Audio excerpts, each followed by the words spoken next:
It's Friday, September 22nd, 2017, and this is Seaside Chats with Kenneth Arthur, the weekly NFL/comedy podcast where I bring in comedians to talk about their favorite teams and their home cities and what brought them there. Usually that podcast or that guest or that team, I should say, will be a team that's playing the Seattle Seahawks, as I am a Seahawks fan. This is a Seahawks website, fieldgoals.com.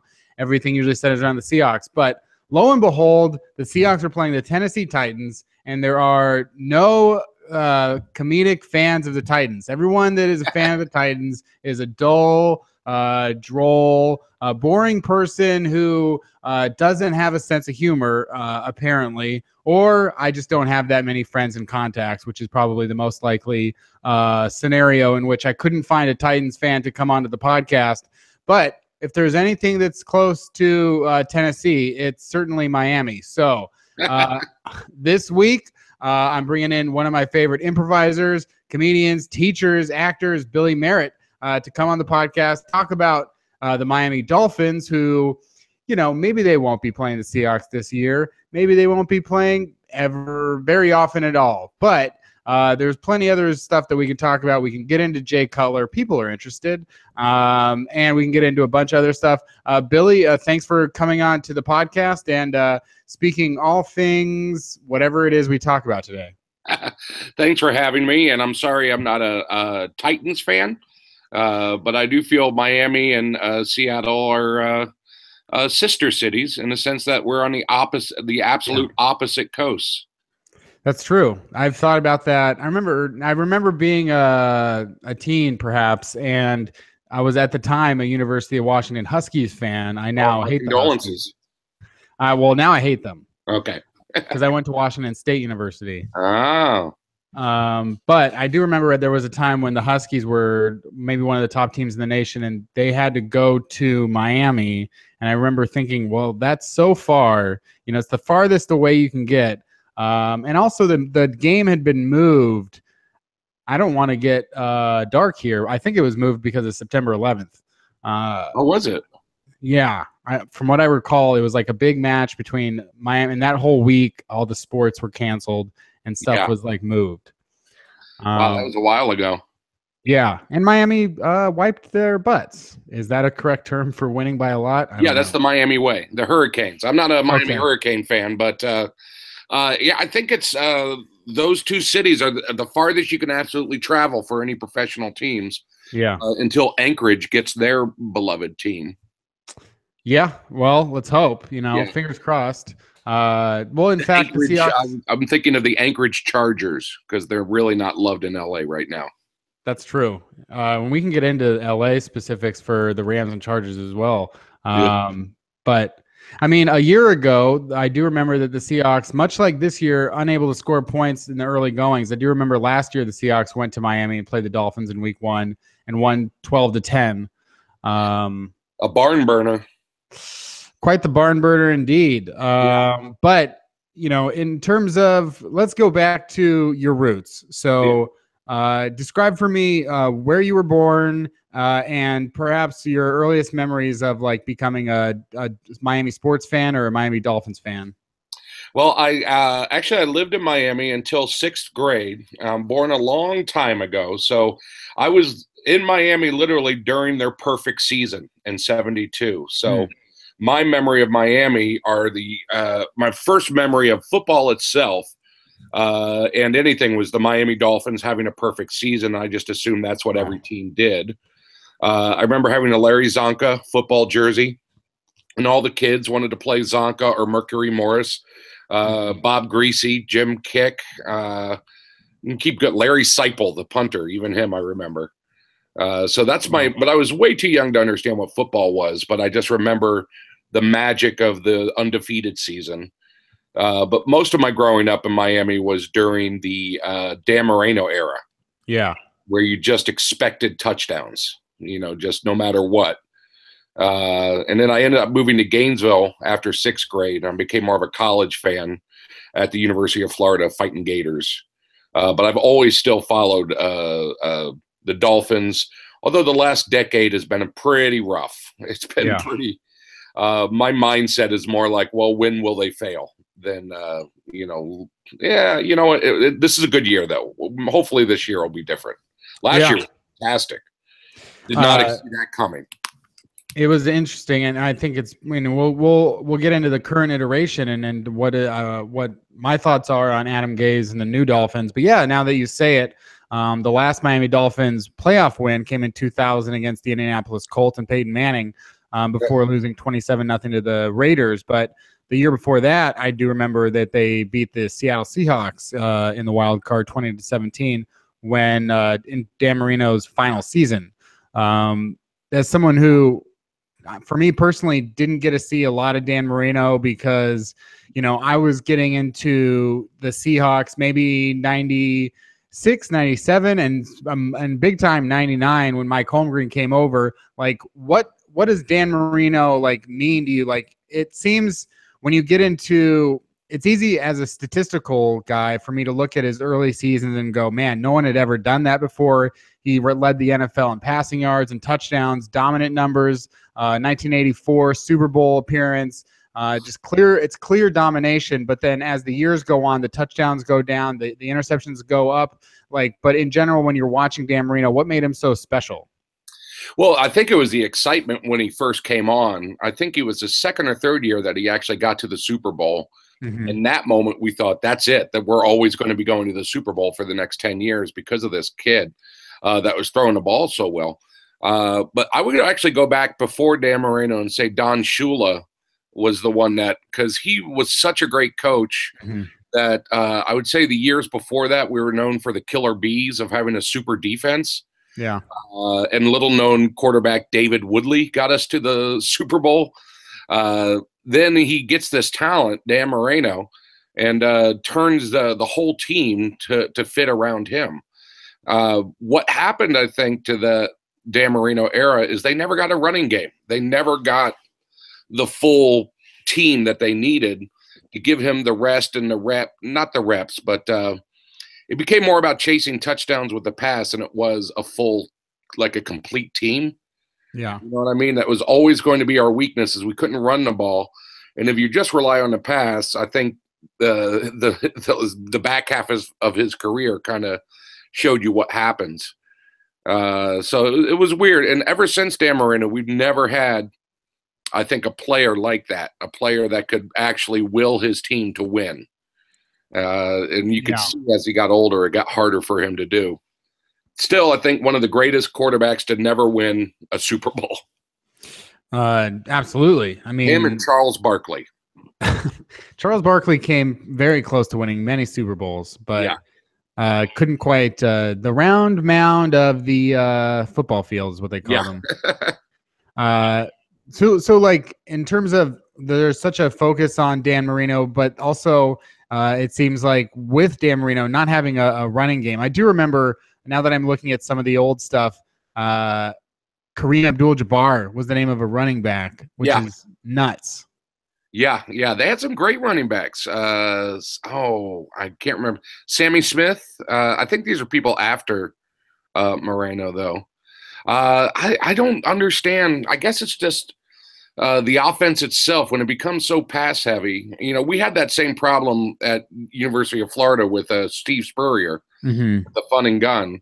There was great football watching in my early life. Lots of passing, lots of offense. None of my teams do that now.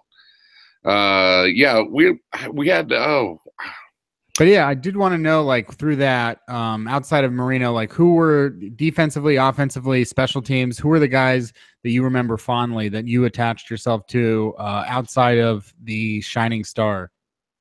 Oh, there's so many. I mentioned earlier the killer bees with Baumhauer, Beasley. I can't remember all the bees now, but I remember that defense with the linebacker A.J. Dewey. Always had great middle linebackers for some reason. Always enjoyed the Miami defense more than, I've had to lately, than the offense. So those guys were always my favorite. Unsung heroes like Nat Moore, who had played for years and years and was always there. My favorite. And, of course, Garo Upremian, the best kicker in the game. These are some of my favorites. Nowadays, it's all about Jay Cutler. I mean, everybody knows, you can't go anywhere without people telling you that Jay Cutler is the best player in the NFL. I'm telling you right now, this is going to be his breakout year. I think he's got a new sense of life, and everything's going to change, and he's going to turn out to be an okay guy. I think it was really his weeks as a broadcaster that probably changed him around and turned him around the most. I think he needs this. He needs to get on the field and have a good year, and $10 million doesn't freaking hurt. And then go back, and then I think people accept him as a broadcaster. I think if he just went straight into broadcasting without going to Miami, not so good. Yeah, that's true. It's interesting too, when I look back after Don Shula retired, they bring in Jimmy Johnson for 4 years, and Jimmy Johnson, of course, had 5 years at the University of Miami.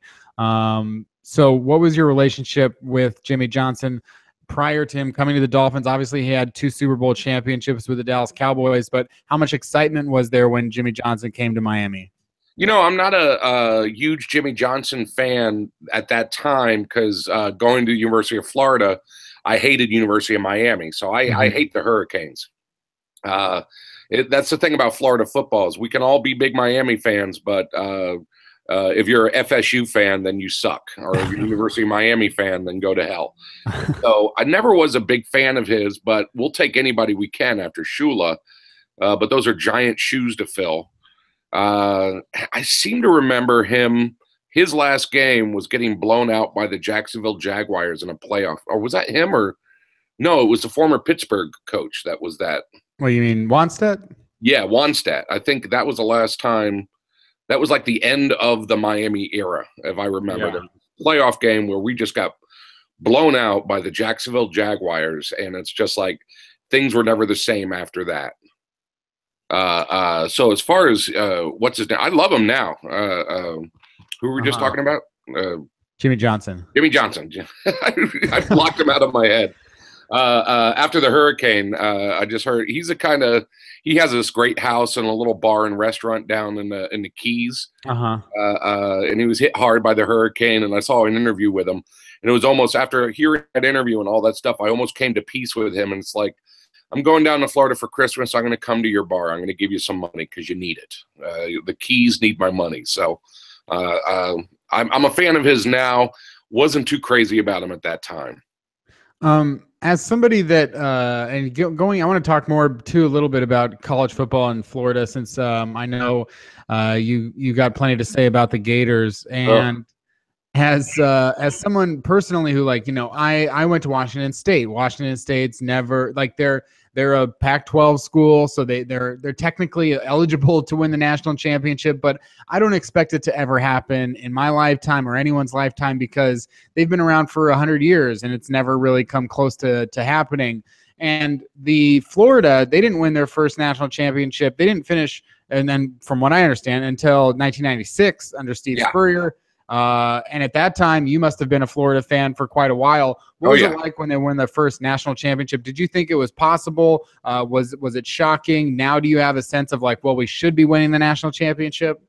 It has. It was amazing. It was beautiful. And now it's kind of tainted the rest of football season. Leading up to the first national championship, leading up before Steve Spurrier, the Florida tradition was we always called it the Great Florida Choke. We could never get past Auburn and Georgia. We always had to play Auburn and Georgia back to back, and we would never win both games ever. In 50 years, we never won both games back to back, which is killing us in the sense that all this great talent is in Florida, and we just could not get it going. The beginning of the beginning was when Charlie Pell came to Florida. And really started recruiting heavy and really put in the money and time. Then it turned out he was also creating a slush fund and getting us doing a lot of it illegally. And that put us on sanctions. So from that moment on, even though we became a better program, it was like on broken glass in a sense. It was still that Gator choke. Then Steve Spurrier came and just changed the entire mindset. He's the one that called Florida Field, which is what it was always called. He started to call it the Swamp. It was never called the Swamp before. He had such attitude, such emotion. Then he just blew up the SEC with his offense because nobody thought about the fun and gun, which isn't all passing. It's a lot of running, but you attack with pass first, then run, as opposed to the other way around in the SEC, which is up the middle punt. That blew up everything. So not only did we become a good team, but we became an exciting team. And we're always in the mix. And then all of a sudden we were beating teams by 50, 60 points. So we had like 50 years of getting back at people at that time, which was wonderful. Then we finally won in 96. And I remember reading an article at that time. It was fantastic. It was euphoric, but it was also bittersweet. Yeah. Because we finally reached the goal. We'll never be that team again. We'll never be the team that was the underdog. We're now the team that expects to win it all. And lo and behold, 2017, that's the way we are. It's like we won the SEC East twice, but we're still not a good team. You know, we have just as many detractors, Gator fans who are detractors than our true fans. Why do you think that Steve Spurrier, who as himself was a Heisman Trophy winner, you know, was a good player in his own right, had a lot of success, and almost every stop he went, why do you think he didn't have any success in the NFL? I think he's a mental coach. He's like a momentum or a charisma coach. Mm-hmm. I mean, he gives himself the nickname the old ball coach. He nicknamed Florida Field the Swamp. And I think the NFL's a money league in a sense. It's like you've got professional athletes all across the board. The worst NFL team, I still think, is better than the best. Well, I'm kind of thinking that the worst NFL team is still better than the best college football team because they're all pros. They're the best of the best. And I don't think you can coach with charisma as much in the NFL as you can in college. And also his ideas were old by then. His ideas have been around long enough that people knew where he was coming from. Another, Florida did, that's interesting because when you talk about the sanctions and breaking the rules of college football, do you think that in a sense the ends justify the means of maybe more programs should cheat really bad to make a program exciting for a little while? Everybody needs a little pain to get a little gain. Yeah. You know what? I think that's happening at Ole Miss. I think they're getting caught. They're getting hit hard because they cheated. They got good. They beat Alabama. Now they got caught. Now they're in sanctions. Let's see where they go from here.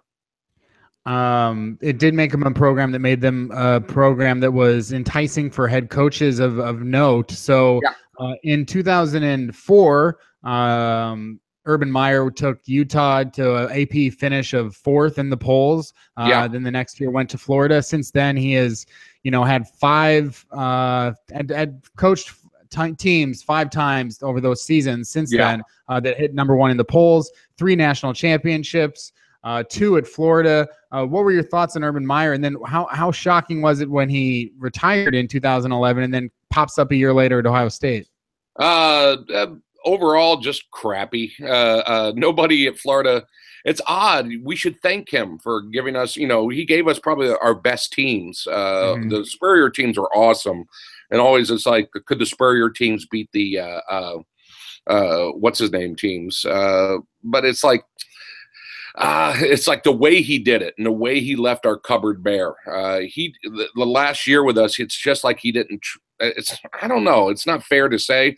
As a football fan, he should have been working a hell of a lot harder the last few years, and he didn't. And because of that, the recruiting hurt us, and it's put us in a hole for a long time. Yeah. And now we're just now getting out of it. Muschamp had to deal with that, and now our modern. I'm drawing a blank. Jen McElwain right now is just starting to get our cupboards full again. My prediction for him at Ohio is I don't think he's going to be as good as he was. I think people know his offense now, and he's never been a defensive genius. He's always had defensive players or defensive coaches around him. As a coach, I don't think he's as good as people think. As a recruiter and as Ohio State is as a machine, they're going to be awesome and they're always going to be in the mix. But I don't think he's as good a coach as we all think he is.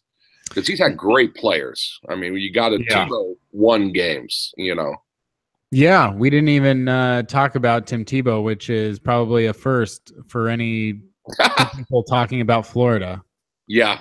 I know not to talk about Tebow in public too much because if I were not a Gator fan, I'd hate Tebow too. I get it. I understand why, but to be on this side, because I've seen him and I've seen what he've done, and I've seen literally 4 or 5 Tebow miracles where you're going, that's fucked up. How did he do that? So I'm on that side. But I also see the absolute instant hate in people's eyes the moment you mention Tebow. And I almost do it for fun, but it's like, yeah, I've learned not to get in that conversation because people passionately hate him. And it just drives me crazy because he's honestly just a great guy. Maybe not the best football player in the world, but he's done some amazing things on the field.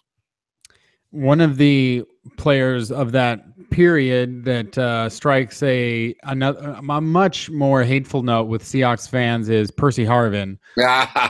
What were your thoughts on Percy Harvin and his sort of demise in the NFL? Did you expect it? Was there signs that I don't really know, but were there signs that this guy's not going to last very long? Yeah, at Florida, when he was hurt, I mean, he's one of the best players I've ever seen. Him and Emmitt Smith I've seen play. And there were those players that you see in college going, that's a pro player. That's not he was faster, bigger, stronger than everybody around him. But he got hurt. He got hurt a lot, and it's like, oh, that's what's going to happen in the pros. When he's healthy, he's going to be awesome, but he is going to be hurt. What it reminds me of in Miami? There isn't a year that goes by without one in Miami and Pittsburgh. One of the Pouncey brothers has to be hurt. We're talking about offensive lines. Those guys are always hurt every year. Some people are just like that. And you got to take them for as much as you can get them.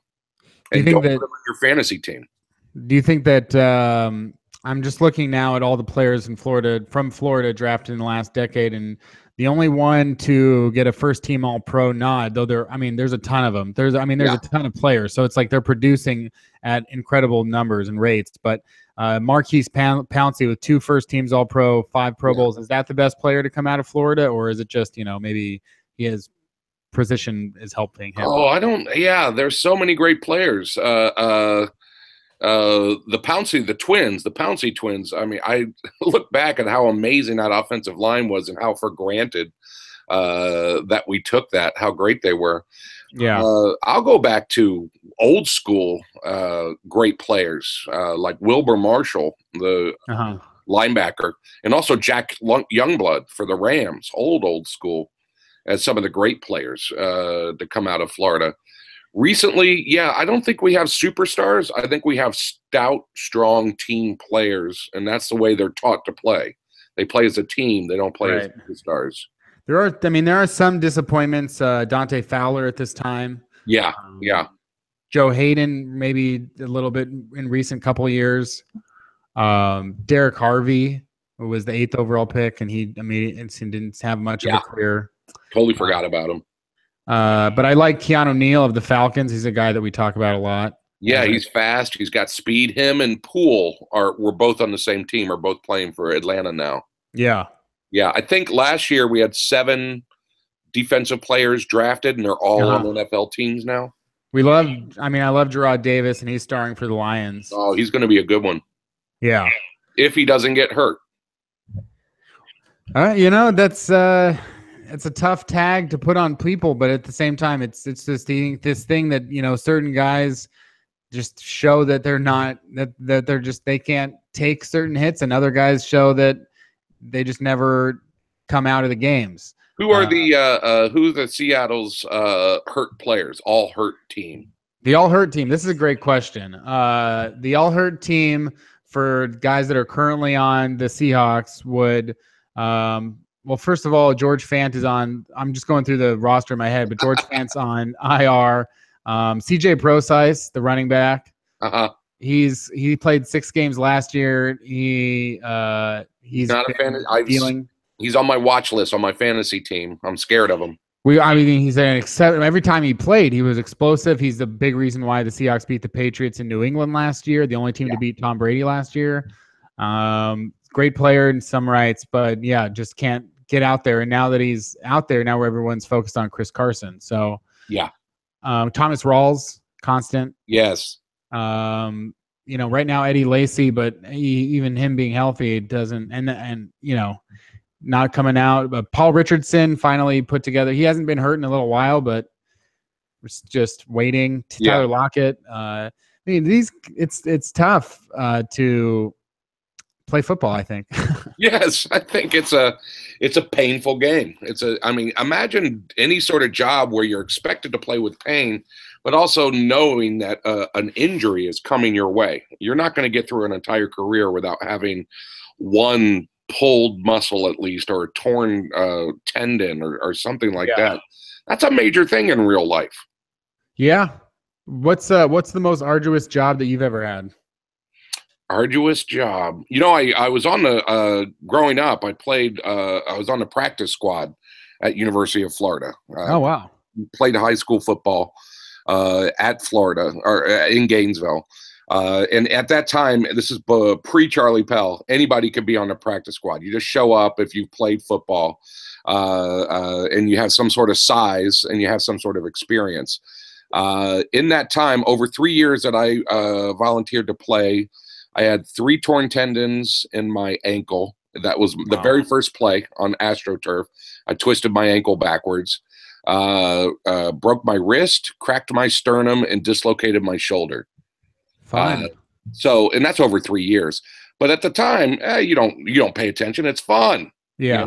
You don't realize it. At this age, I'm going, I would be dead if I had to go through those injuries again. They're just like war scars. Like you wear them like pride. Yeah. My worst job, as I'm thinking about it, would be picking watermelons in the summer. That was horrible. Hot Gainesville summers, just picking 5-pound melons and lifting them above your head into a truck. So when you went to Florida at that time, what was in your mind? What was your career going to be? What were you going for? Honestly, I was not acting at University of Florida. I was, first of all, I came down with, and when I was 18 in high school, I started getting good at football, and then I came down with cancer at 18. So I had to go in and get surgery, and I got cured and all that stuff. It was a wonderful recovery. It was a great story. And I wanted to come back and get stronger. And with that, I figured I want to play football. I want to play at the University of Florida and maybe see what I could do. I was never talented enough to do it. And I was after the surgery and all that stuff, I was too brittle. And I think that's why I got all those injuries. So I kind of wasted my time at the University of Florida wanting to do that. Ended up leaving with a small business degree, because that's what you do when you don't play football well. You get a small business degree. Worked on restaurants and managing, opening restaurants for a company.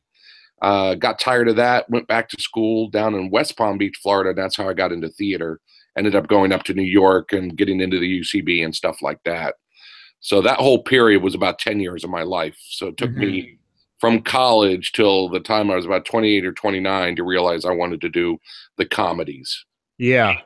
So I think this is a question that I ask anyone I can. And also I think the one that you appreciate as well. Best place to eat in Miami, best places to eat in Gainesville. Oh dear. Well, Miami and Florida, every time I go back to Florida, it is 2 things: Cuban food and seafood.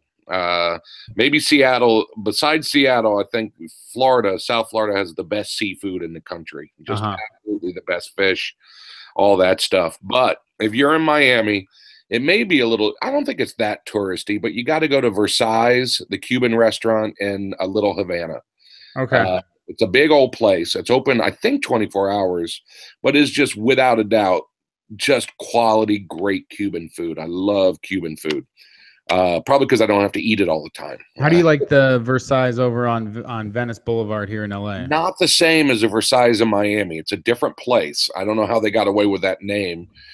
It's good, but it's not the same. I mean, absolutely different style food there. And yeah, every time I go back, it's 2 sandwiches. We're talking about sandwiches. Are the Cuban sandwich and the blackened fresh fish sandwich. Those are my 2 sandwiches I get every single time. So that's what I do. If I'm in Miami, I go to Versailles. If I'm in West Palm Beach, where my family lives now, I go to Don Ramon's or one of the many fish restaurants on the water. Oh, my brother lives in West Palm Beach. Oh, really? What's his name? Tony. I don't know him. Oh, okay. He you know what? moved there a few years ago, so I know that he enjoys it. You know what I like? Just one of the things about that connects us is every time I go down to Florida, my favorite thing to do is to go to a Florida sports bar because it's one of the few there's a few of them still left that will shuck oysters, so you can have oysters and watch football at the same time. Oh, wow. It's just the best thing in the world to me. I love the traditional Florida sports bar. And as when you were in Gainesville, what's the hot spot there?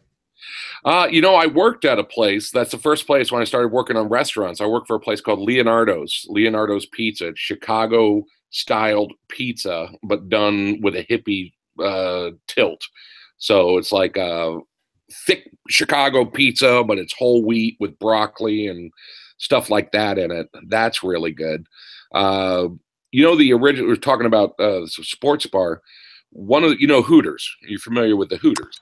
I'm not supposed to say yes, but yeah. Oh, I'm sorry. Well, too late. Hooters. The concept of that type of bar started in Gainesville.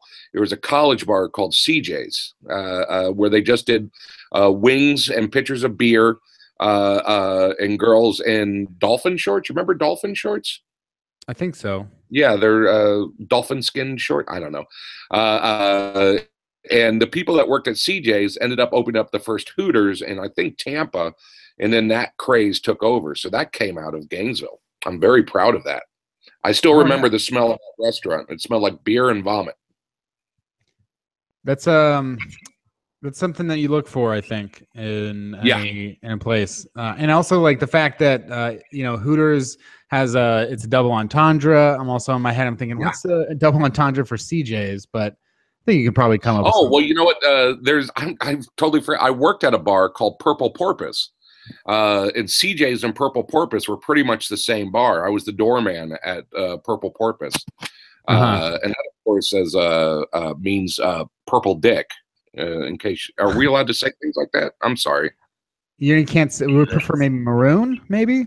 Okay. I got it. And then he opened up a second bar called the Lavender Mullet. And then I got it. I didn't understand what Purple Porpoise meant until he opened up his second bar. He called it the Lavender Mullet. So that was the world I was in. You talk about when I was in restaurant management. That was the world I was in there at that time. I think it was the late 80s, early 90s. How many years were you in New York, and did you go to any football games while you were living there?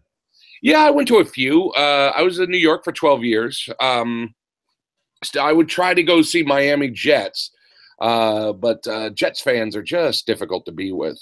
Giants fans are a little bit more, I guess, mellow. The people that I went with were more mellow, less fight-worthy, I guess. I could probably have gotten that wrong, but I've never enjoyed a Jets game in New York. I've enjoyed a few Giants games while I was there. It's kind of hard to get into. My 12 years in New York kind of distanced me from football a little bit. I got more into fantasy football, but I guess because I was so far from Miami and Florida, I wasn't getting all the the local news coverage and the local whatever that is, the bombardment that you get when you live in the area. Yeah. When you were coming up through doing the improv and the ha-has and the funny. Yeah, I was doing ha-has. It seems like there was a much smaller community, perhaps at that time, of people. Were there many sports fans among you? It's considered since maybe that it's that improv and the acting stuff is more on the dramatic side. They don't like the jocks. Did you find there were a few people that were bound by sports, or was it rare? It was, it wasn't that rare because it was also, long form improv, which is what we're talking about.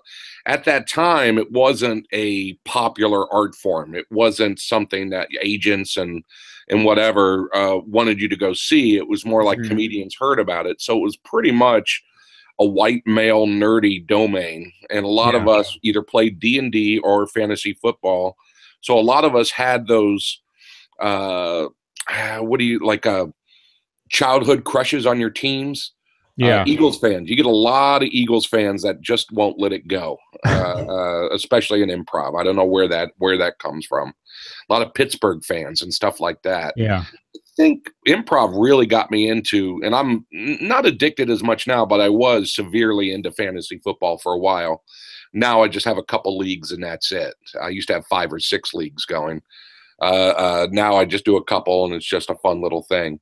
But I think that those people in that improv world, because we were nerdy D&D like comedy nerds or whatever that was, that's kind of changed the way I looked at football. First of all, the Dolphins were sucking. So I had no team to watch because they kept breaking my heart all the time.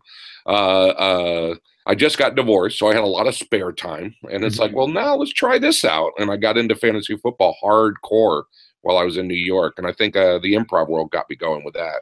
Any leagues of note that you remember of, like, with people? Were you going toe to toe with Matt Besser and Ian Roberts in a league? Or, who's in these leagues? Let's see. I'm trying to think. I know real famous people. There are some leagues like that. Yeah, that's very Hollywood. As you said that, I know somebody who left the league that we were in. It was a $50 buy-in league, not a big deal. And he said, "I'm just getting tired of playing." And then I realized he was in another league with another friend of mine that had a whole bunch of big A-listers in it. And it's like, oh, you dick! You went from one league to another. What, do you think you're going to get gigs? Fantasy football with these people? Come on. And that person's name was Channing Tatum. Yeah, it was. Channing Tatum was on one of the early teams with me at UCB, and he switched over. Fuck that guy. You know, it's we all pretty much only do work with people that we play fantasy football with, and that's something that ties every American together. Yeah. I think a lot of my leagues are East Coast leagues. I think I have one West Coast league, but almost everybody else I work with is like I've known 10 years. Yeah. So that helps me because none of them know any of the West Coast teams. So I always get my points because I'm watching all the West Coast people. So New York you're in New York, you've been in LA for a long time. New York has 2 football teams, and they have for a very long time. And I guess technically New Jersey is also involved in that. Yeah. And now LA has 2 football teams, and nobody thinks that they can sustain even one sometimes. What are the differences, you think, in the 2 cities between having football and not having football? Well, I think LA crowds are very similar to Miami crowds. If you remember, not to throw in basketball, but I do throw in basketball. When the Heat were the super teams, you would still see, because I remember Sean Conroy getting angry, hated the Heat. And he'd always, when we'd watch games together, says, "Look at that crowd. Nobody's there. It's the first quarter. Nobody's there."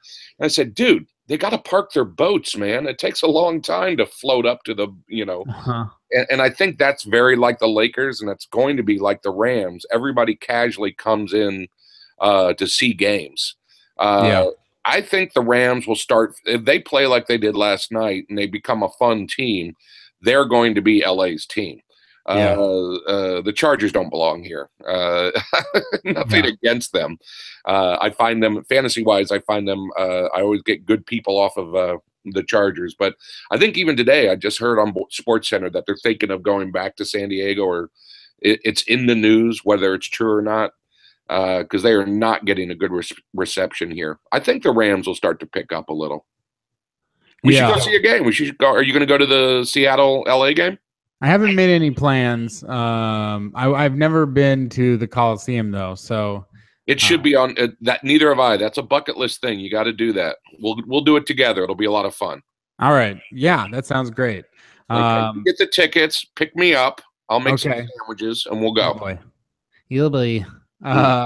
Well, speaking of sandwiches, so best place to get pizza in New York. Oh man, I'm going back to New York for a week or two coming up. I gotta go. You gotta go with the old school Grimaldi's. there's a coal oven place that's old, that's like Grimaldi's. I can't think of the name of it, and I won't tell you even if I do because it's my place. Uh, uh, there's two kinds of pizza, I think, in New York. There's your everyday slice, and I think La Familia, or the family pizza place, I think is what it's called, which is near the UCB Chelsea, is really good. And that's your everyday New York pizza slice, which just beats anything. Then there's your fancy pie, that place where you want to go.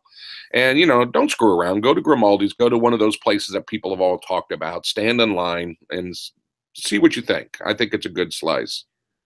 But also, I will say this about New York pizza. Not every slice is good. In fact, I think you get some of the worst pizza in New York as well as some of the best. Oh, okay. So look out. Is there anything telltale signs? Yeah, they put macaroni on top of their pizza. Get out of there. The more toppings on it, the worse it becomes. Street pizza could be just cheese, maybe pepperoni if you're feeling like you need some grease in your system if it's winter. But just a simple cheese slice is all you need. The more you put on it, the worse it becomes. Do you eat that Two Boots? I like Two Boots. I said that defensively. I like it. Actually, I was just thinking of that the other day, that Two Boots pepperoni is a nice slice of pepperoni. If I had it every day, I'd get sick of it. But once a year, it's a fun slice.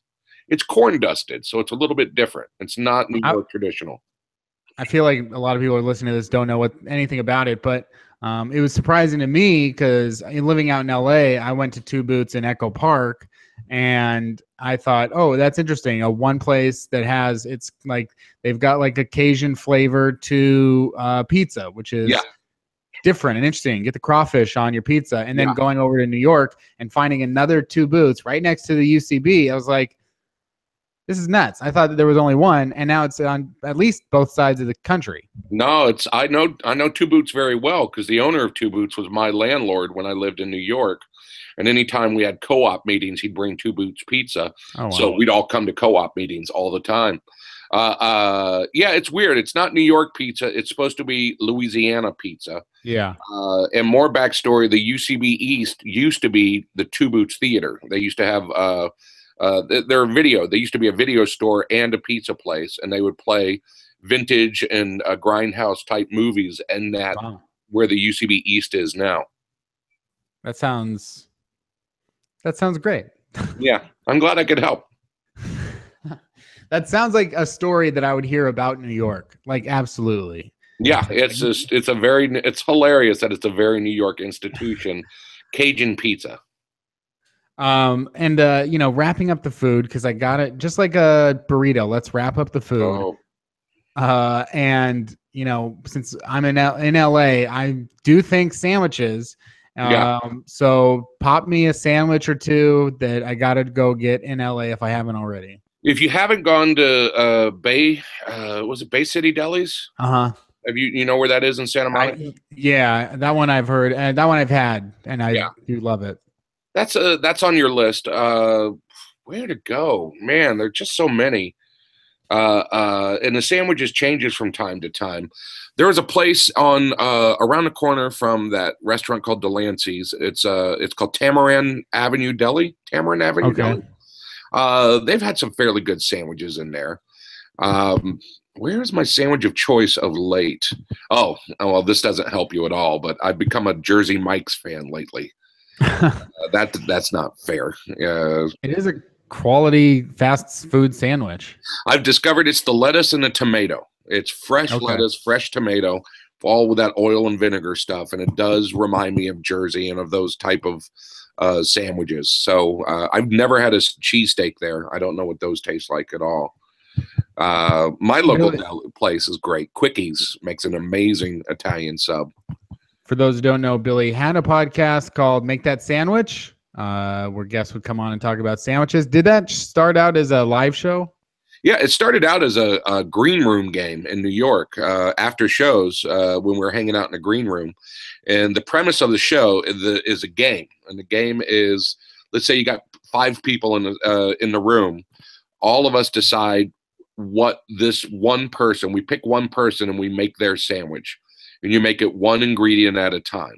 So you look at somebody, Zach Woods. I remember doing this with Zach Woods, and it's like, all right, we're going to make Zach Woods a sandwich, and each person adds one ingredient. So the first person would go, I see marbled rye, toasted marble rye bread, and he can't say anything.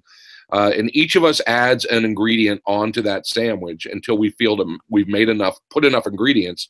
Then the last person goes, make that sandwich, and then the person has to say whether or not they would eat that sandwich. And it sounds mundane, but it's amazing. Here's something you don't know about Zach Woods.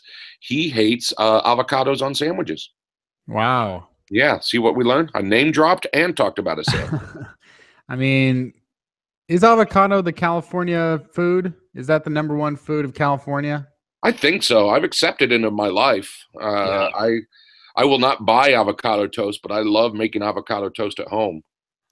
You've been on a lot of TV sets. I'll pop off a few credits, including Workaholics, Key and Peele, Parks and Recreation, Happy Endings, Weeds, so on and so forth, all the way back to Law and Order, Criminal Intent, and Boiling Points. Those are the old school days. On all of these sets or jobs that you've had, any of these crafties standing out, any of these food trucks or food provided standing out? Quit talking, I'll tell you right now. Without a doubt, it was Happy Endings breakfast burritos. The TV show Happy Endings. I got to be on it 3 or 4 times, and by the second time I went, awesome, I'll come in early.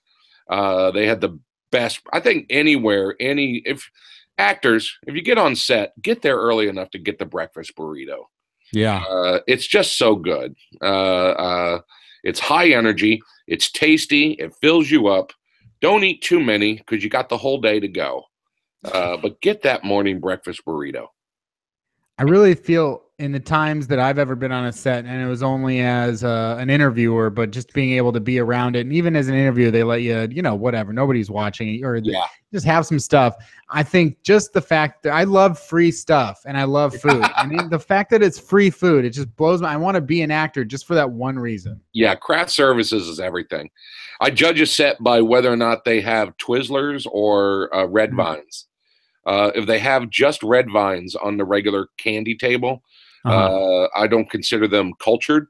You should have a choice between the two. That's how I judge a set. That's fair. And that's fair and equal. And, in 2017's America, we should have both of those things. Yeah. Well, I mean, are you a red vines person or a Twizzler person? If it's between me and you, I'm going for a red vine. What? I'm going for a red vine. That changes everything. The glossiness of the Twizzlers just throws me off. Well, I just think red vine tastes like earwax.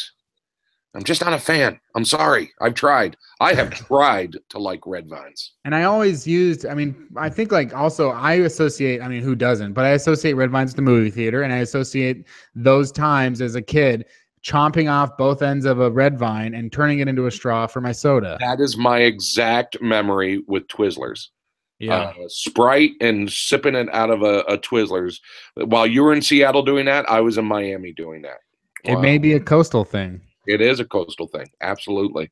And speaking of Miami and coastal things, I have a segment on the show where we talk about the best movies and TV shows based in the city. And most cities that I think I come across, maybe not too surprisingly, don't have a ton of movies. We've talked about Minnesota. We went through some Minnesota stuff once. We went through some San Diego stuff. Miami, there's a treasure trove. Oh yeah. People love the scenery in Miami. It's a great setting for action. Do you have anything pop out your favorite movies in Miami? Well, it's not the movie. It's Miami Vice. Miami Vice made Miami. Before that, South Beach was just a horrible place. Amazing that you could get waterfront property so cheap at that time. A lot of the hotels that are very expensive now were welfare hotels.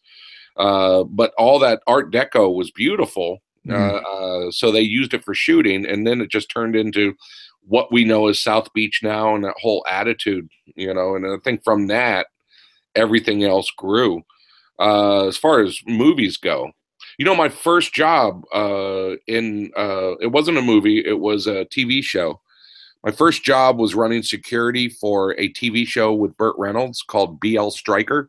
Okay. And on the set was Burt Reynolds, Lonnie Anderson, and Dom DeLuise and his brother, who's a stunt double, and they look identical.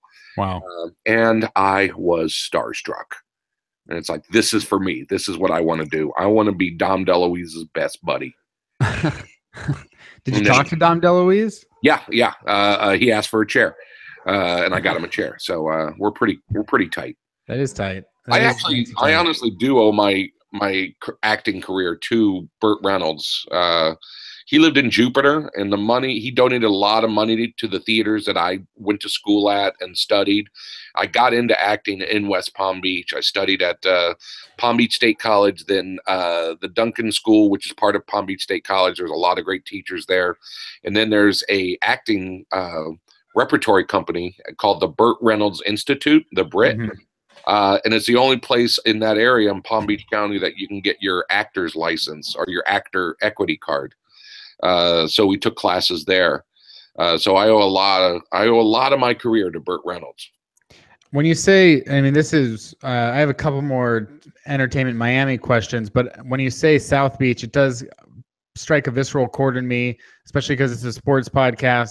What did you think, Billy Merritt, when you heard LeBron James say, "I'm taking my talents to South Beach"?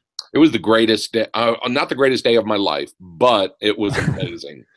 I was so happy. And then when they all came out and did that big cheer, I went, all right, calm down a little bit. I took it. I embraced it. Loved it to death. I was a Heat fan since the very beginning, back when they had Ronnie Cycli and Bimbo Coles good days. So I've always been a Heat fan. So for that to happen, really, those are a good 3 years. I found, again, you're talking about a guy who's had to defend Tebow, so I had to defend the Miami Heat at that time as well. More people hated us than loved us, and I didn't care. I didn't know I'd be that kind of player or that kind of fan, but I guess that's what it's like to be a Raiders fan, maybe. Maybe. I'm if we were getting a quick Miami Heat update on this podcast, what's the status of the Heat right now? We got a good, young, solid team, and they're paying a lot of money to keep them around. The last half of last year was amazing, and they just want to build off of it. There's a little bit of talk, but you're not supposed to talk about Dwayne Wade coming back because they've got cap room and space, and they could bring him back if they want. He's not going to be – it's not like make or break with Dwayne Wade, but he would be an amazing addition. We're excited to make the playoffs this year. I think that's our goal. I think it's going to be 2 or 3 years before we challenge for supremacy. Once LeBron moves to LA, then maybe we can talk about it. I expect the Celtics to implode. I think they gave away half their team to get what they got. Yeah, which means they're just treading water. And I want to ask you a question. When is Seattle going to get a team? This is bullshit. It seems like every time you get a little bit of good news, it's 2 steps back with bad news. And it feels like I've heard, that it couldn't happen for another 10 years. I've heard it could happen, within a year. And it's all, we've got people, good, rich people fighting for it. Russell Wilson is an investor in bringing back the Sonic because he has designs on being a sports owner. Yeah. So are they looking for a brand new team or a team to move? They would prefer, I think, an expansion team, as anyone would, but I think they would also accept a team as they would have accepted the Sacramento Kings before the Kings stayed in Sacramento. Yeah. But I think everybody has been so vocal about their anger at Oklahoma City for stealing a team that, while they'll accept being hypocrites, everyone would like to avoid being hypocrites. No, I see what you're saying. Yeah, that's tough. I still to this day don't understand Seattle moving to Oklahoma. It's just came down to the Howard Schultz, I think, deciding to make some money and selling it to Clay Bennett, who, had this whole guise of, and I don't think that, I think Schultz knew what was going on. And by the way, like, from what I understand, Howard Schultz, a presidential candidate for 2020. So I would, if you talking about people that you would despise being the president, it would be so hated, even though he's the Starbucks guy. I mean, like nobody in Seattle gives a shit about Starbucks, but yeah. it's not like we like have all this pride about it, like we would Well, we like have we do about Microsoft or Boeing. Speaking of ownership anger, is the Marlins management. Miami Marlins is just the epitome of just evil human beings and what they did to that city. Although I will say Marlin Stadium is beautiful. Love it. Best, really good Cuban sandwiches. So I like the stadium. But what they did to Miami to do that, man, owners can really suck.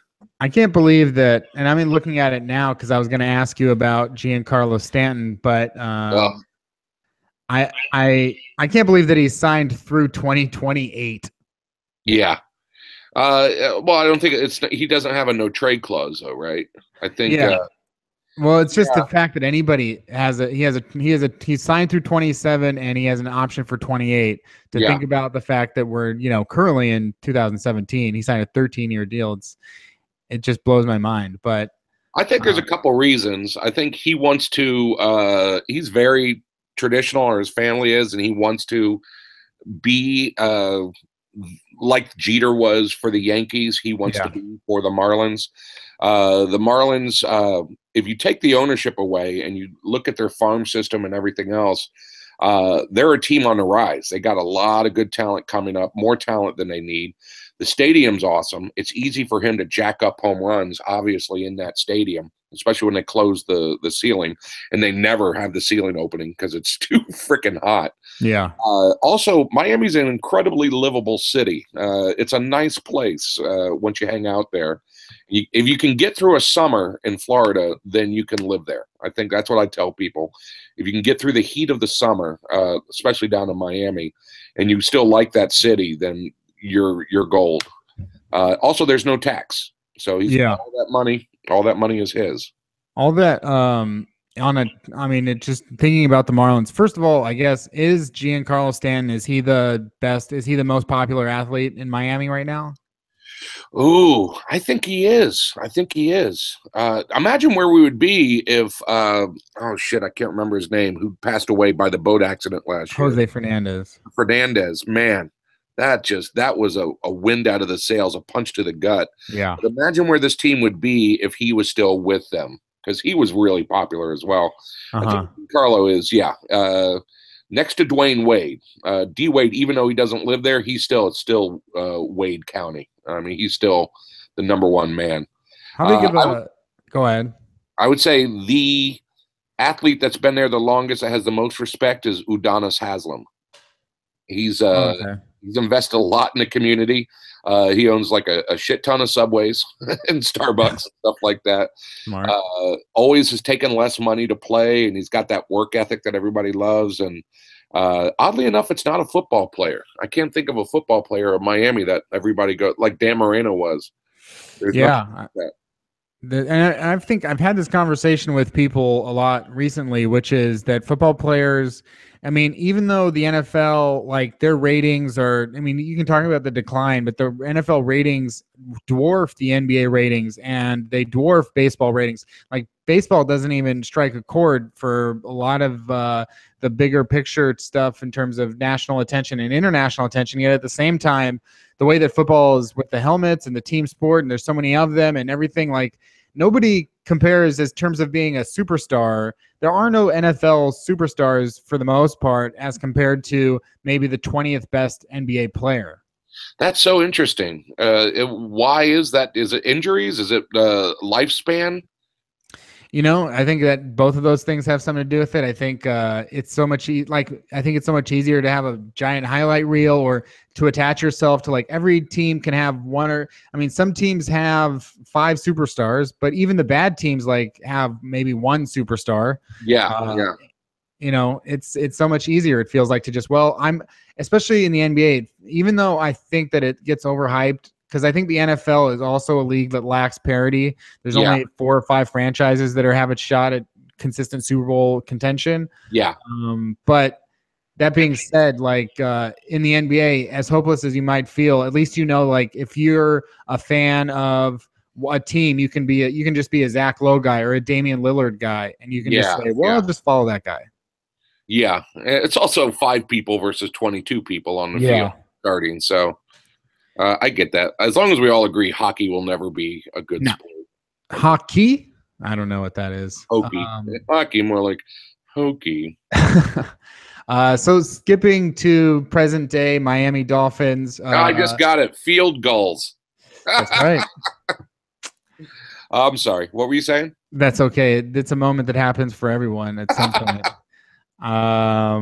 And with the current present day Miami Dolphins, week 1 game canceled, postponed for hurricane reasons. That hurt us for the rest of the season. Yeah, it's interesting. No bye week. No bye week, and we have New England within 4 weeks of each other. No, wait. November 26th within 3 weeks. December 11th. So, 2 weeks. Yeah. And it's like schedule's not good for us. If we can get New England in September down in Miami, that's a win for us. We'll wear them down. But I was looking at the schedule today, and it's like, man, I don't know. I've really changed over the last 10 years. If I just look for the defeat, then I do look for we're going to do great this year. Mm-hmm. And like I said, last year I was really surprised. I like this new coach. I like what he's doing. I'm worried about the defense. If they can hang on. I truly feel Jay Cutler is going to be better than we think because I have no other choice but to feel that. I don't know. I think we have I hate saying it, I think we have an 8-8 team, and that would be good for us. You know? I would love to say better, but I just don't have that optimism. What's the like feeling, I guess, or like how many hurricanes have you been through? Because I'm thinking about the delay. How many hurricanes have you lived through, and how does this feeling compare to the past feelings? It's I've like down in Florida, I've lived through 3 or 4, and we were just talking about this. They were never as bad as they are now. We never talked about Cat 4 and Cat 5 as much as we are now. It's harder for me now living in LA, and my family, like my mom is 78, my uncle's 82. They're all too old for this shit, and it's like I'm stuck out here. It's harder for me now not being there than when I was there. When you're there, you can do something. You can, be at the house, you can shutter it up and help them and make sure everything's okay. So it's very frustrating now. What it does for your team, this has happened to the Gators 3 of the last 4 years, we've had a game changed or canceled because of really bad weather or hurricanes. Last year, this year, and 4 years ago, we had 3 games, and it just changes your whole system, you know? It's going to hurt Miami because they have no days off now. They have no bye week. So they're going straight, 15 games straight now? No break whatsoever. Yeah. And they're already kind of weak. They already have injuries. So it's not looking good because of that. Yeah, it's certainly it's usually a centralized problem. I mean, in terms of, it's not something that and the Seahawks, it's like something that the Seahawks have to deal with that not all teams have to deal with is they're the most every year they're going to be the team that travels the most. Yeah, exactly. It's not just being West Coast, but also there are far less teams on the West Coast. And I guess, do you find Miami in general for sports to be an advantage? Or because it is your home field and it is your home, like we know what these conditions bring. Yeah. It's like I say, for football, it's the advantage in the first month or 2 of the season. Yeah. But for the Dolphins, then it becomes the anti-advantage playing Green Bay in December or November, or playing up in New England. If you remember the infamous snowplow game, I remember watching that and losing my shit. So it kind of bites us back in the ass, Yeah. Hurricanes, they just don't get to prepare. College teams don't get as much time. You get very little time to practice, and now you have much less time. I know that affected the Gators. We're in bad shape with that and all our suspensions. The Miami Hurricanes I think they missed a whole game. Plus, they had a week or 2 of almost a solid week of no practice whatsoever. Mm-hmm. I'm not too sure. So I think that affects your team. Week 4, the Miami Dolphins. I mean, it's interesting. The Dolphins don't play in Miami until week 5. That sucks. This year, October 8th. Week 4, they're playing in Wembley Stadium. Dolphins Saints. They'll win that game. I think they'll win that game. Sorry, what? Thoughts on going across the pond? Oh, you used an accent there. I'm working on it. Yeah, keep working, buddy. Yeah, I guess we should be happy that we're going to London, but that's just a pain in the ass it's not that far. What is it? 6-7 hours? It's doable in these days, right? Yeah. Seattle, that would be 10 hours. Yeah. That's absurd. They love it. They love football in London. You know, they pack out the stadium. It's going to be on at 9:30 a.m. Eastern Standard Time, so 6:30 a.m. I guess I'll have to get up early for that, huh? I do remember, so now that they do have the London games, I have these. I do like that. I never know when they're coming, and I just wake up early on Sunday. I do naturally wake up at about 6 or 7 a.m. Oh, so really? Like, just waking up and be like, what to do? Oh, there's football on right now. Oh, that's great. How do you prefer the living on the East Coast for so long and now the West Coast? How do you feel about those time zone differences for watching football? That was hard. That was hard at first. It took me a little while to adjust. Now I'm just absolutely thrilled with, especially with the red zone for my fantasy football, is just watching all the games at once and getting it all done by 2, Mm-hmm. Kind of opens you up for the rest of the day. Yeah. It took me a while to get used to it. Now I can't. It's kind of weird. You grew up with it. I can't imagine growing up with just getting up early in the morning maybe that's why you get up at 6 a.m. now. Maybe. I mean, it is exciting. And if I didn't grow up with it, obviously I'd have a different perspective. But I couldn't imagine waking up now I couldn't imagine moving to the East Coast now and waking up and being like, well, what am I going to do from 10 to 1? Yeah. You got nothing to do till 1 p.m. Now, I bartended for a long time in New York before I became a world famous actor. And it was, I lived for the late night games on my bar TV, the West Coast games. That just kept the bar going. So I kind of missed the late night games. Now that I get up earlier. I've always been a night owl. But when I first moved out here, it wasn't getting up early that was a problem. It was like everything was done by 10. There was nothing on TV after 10. And I always liked watching games until midnight or 1. Oh, I do have one connection that I can make between sports, Miami, and movies. The Dolphins, movies, sports. Miami. I mean, what do you think the connection would be? Dan Marino in the Jim Carrey vehicle. Yes. Ace Ventura, Pet Detective. Yeah, with the Miami Dolphin. Somebody stole the dolphin. What did you think of that, huh? Honestly, I remember watching it and going, ugh. Yeah. I don't know why it's not like when I watched it, I went, yeah, good for the Dolphins or anything like that. I was I guess I was by that time I was acting and I was just like, Dan Marino got work. I was a little upset with that. Wasn't Weird Al Yankovic in that too? I don't remember him being in that. I don't know where that came in. Yeah, that was an interesting connection. Isn't Ballers shot in Miami? It may be. Any Given Sunday was Miami. Yeah. That's as I get older as my all my relatives and my family are getting older, I know that there's going to be a time when I got to go back to Florida. I just make it sound like it's a prison sentence. So I'm very active in the improv and the acting community out of Miami and out of Florida, and it's like, not to get political, but because we have a Republican governor, we don't have those tax breaks that we used to have, oddly enough, for shooting.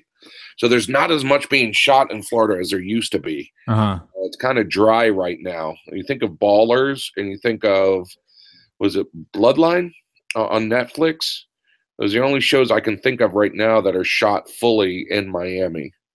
There must be others, though, I'm sure. Well, this isn't current, but I was going to say that my favorite Miami show or movie, I mean, Scarface is up there. But my favorite show or movie is Dexter. I was just going to say Dexter. I knew Yeah. you were going to say Dexter. You're the kind of guy that likes Dexter. Definitely. That's I'm a not a psycho. compliment. It's not a compliment. I know.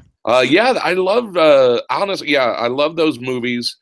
Like as soon as you said it, as soon as you said Dexter, the first thing I thought of, man, I love his jealousy windows. Because you don't see those anywhere else but Miami. Those windows that kind of they're slats. Yeah. Those are called jealousy windows. We used to Okay. have those all the time. Like there's certain architecture in Miami that I miss. Those windows, because they let in the breeze, but they keep out the bugs. Yeah. Terraz floors, which are like these slate tile floors that keep the room cool. And then every house had a Florida room. That's what we called them, which are kind of half living room, half porch, but can be air conditioned if it's too hot. Hmm. Oh, you got me all thinking about Florida. Sentimental about Florida. Yeah. It's yeah, I mean that's why I think it's somewhat because in movies and TV, like I said, when you watch it, you're gonna see the aspirational sides of it. How everybody does like the perfect day, which would be set in I feel like in a Miami climate, but there's gotta be plenty of days that are kind of gross, maybe. Yeah. I think I think people's reflection of Miami is that it's all about South Beach, and it's like South Beach is 1/10 of Miami. The majority of the town, the majority of Miami, the majority of the people there are blue collar working stiffs, because everybody works in service and in construction. Of course, there's a lot of old money and a lot of rich people all along the coast. That's your 10%. But everybody else, I think that's one of the Miami Heat basketball is all about blue collar playing, nose to the grindstone, and LeBron James. But that kind of nose to the grindstone kind of feel. It's oddly enough, I really do feel Miami's more of a blue collar town than people know. Yeah. Well, I got to get out there and I got to visit my brother in West Palm Beach, and we'll let maybe it settle a little bit.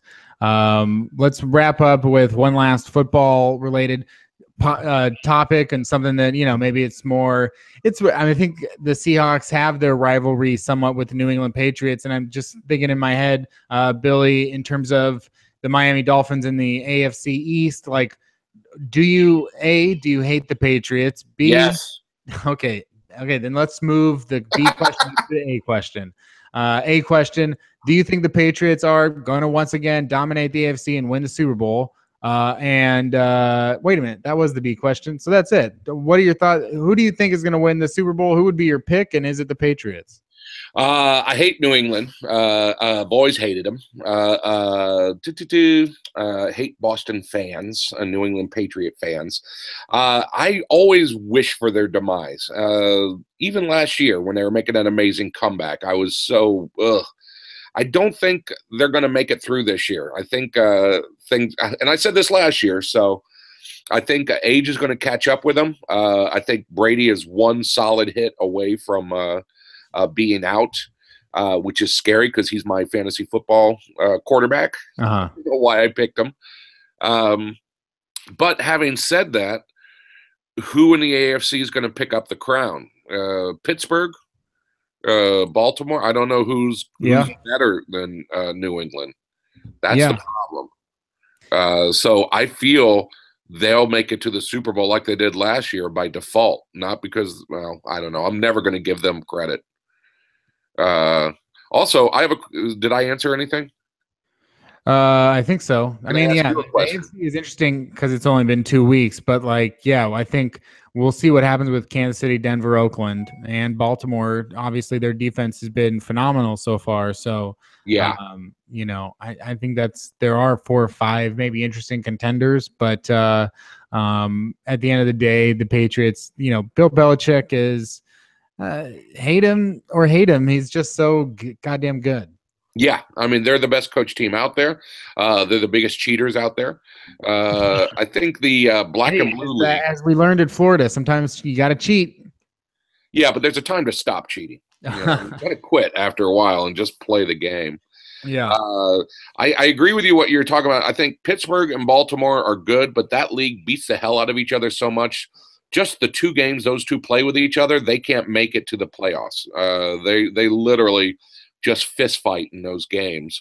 And they beat each other up so much, and especially if they play a third time in the playoffs, they just cancel each other out. Kansas City is a team I thought that might have a chance. I'm a big Kareem Hunt fan, again, my fantasy pick. Yeah. But until they prove that they can carry it all the way through into the playoffs, they're always going to be that team that loses in the first round or the second round. Denver, I mean, I don't. I think their quarterback's going to catch up with them. Yeah. I don't know how long they're going to last. What was the other team you mentioned? Oakland. I like Oakland. I need to see them play this year. I haven't seen them visually yet, but they seem to have a lot of good pieces. So I need to watch them, see what's going on. With your and I'm curious now because with your hatred of Boston fans, it makes me think that through the UCB theater, you must have had. I feel like I've met so many Boston and Patriots fans, and I've just only been around for a year and a half. Yeah. So I'm thinking of a lot of like Mike Mitchell and a lot of Emerson and Paul Russ, I don't know if that's true, but have you had a lot of Boston fans, and have you given them C's in your classes? Oh yeah, no, I'll humiliate them in class, but I won't give them C's. I know a lot of Boston fans, and I had no opinion about Boston fans actually until I moved to New York.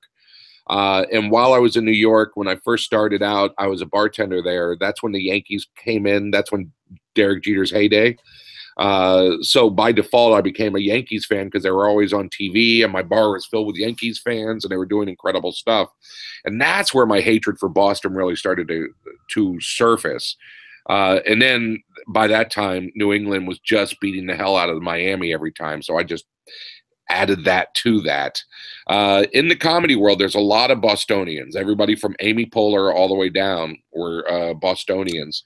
And we used to do a show at the Del Close Marathon. They still do it, called Wicked Fucking Queer, where they play Bostonian, Southie Boston guys doing short form improv.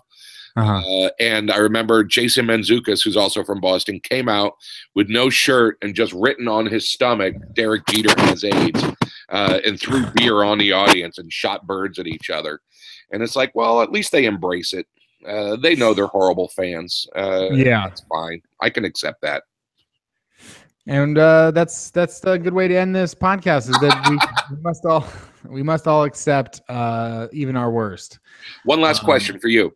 Yes. I have the Seattle Seahawks defense. Is this going to be a good choice for me throughout the year, or do I need to have a secondary defense for my fantasy football? Oh, you got a great defense. I think that the turnovers are they point scorers? I know they're a good defense, but do they get a lot of points? Oh yeah, I know. Like I think that once they start to sort of even come back together and form around Sheldon Richardson as he becomes more familiar with the players that are to his left and his right and behind him, and once they realize that they have less of responsibilities now because they do have an elite defensive tackle, I think there's opportunity. I mean, even their number 3 defensive end, Frank Clark, already has 8 QB pressures through 2 weeks, and he doesn't even play but 2/3 of the snaps. You got Bennett and Averill. You got the best middle linebacker in the NFL. I know people are going to say Kuechly, but it doesn't really matter because they're both like elite linebackers. You got Earl Thomas back, and he looks as good as ever. So I think that once I think we've already seen a few near misses on some turnovers, and I think the sacks will go up. I think the turnovers will go up, and that's just a matter of getting that. They've got so much pressure on them because of the offense, but once the offense gets going a little bit more, the defense can relax a little bit, maybe have a little bit more fun out there, and I can keep on putting out a lot more sports cliches, but I have positive feelings going forward, and I don't think that you'll have a problem with them. Yeah, I had to justify it because I picked them kind of high in the draft, just thinking that they were guaranteed points every week. Yeah. And now I'm getting are they a turnover defense, or are they just a solid? I knew they're a solid defense, but are they going to get points in the fantasy leagues? I mean, they've given up one touchdown besides the one that came off of a turnover, basically. Yeah. And they played the Packers, in Green Bay. So I think this week against the Titans, the following week against the Colts, I mean, that's just going to be disgusting for, I think, Indianapolis. And then they got the Rams, and we'll see how good the Rams are. We never really got into too much about the Rams, but we'll see how good they are. And you should go see that game. You should go to that game. There's plenty of tickets. Yeah.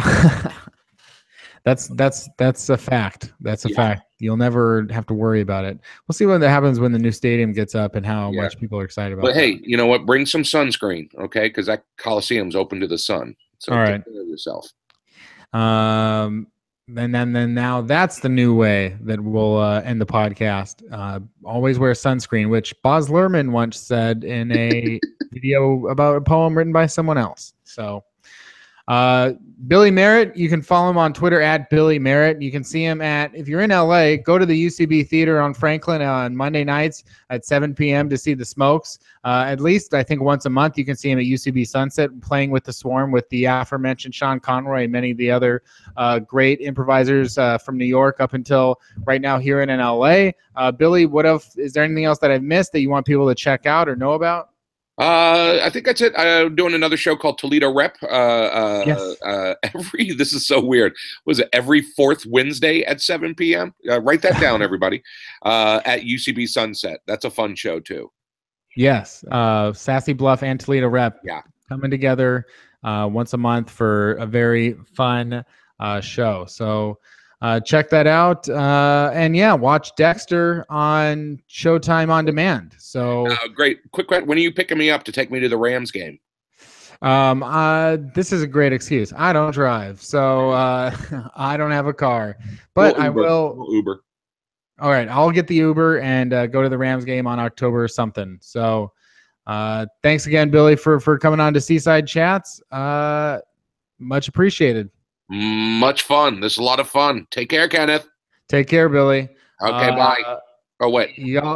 Y'all can check out Seaside Chats. Am I still on or should I go? You're still on. I'm just doing a quick wrap. Okay, sorry. But no, you're fine. For anyone listening out there, fieldgoals.com, on Twitter at fieldgoals, facebook.com/fieldgoals. There's all your plugs. Thanks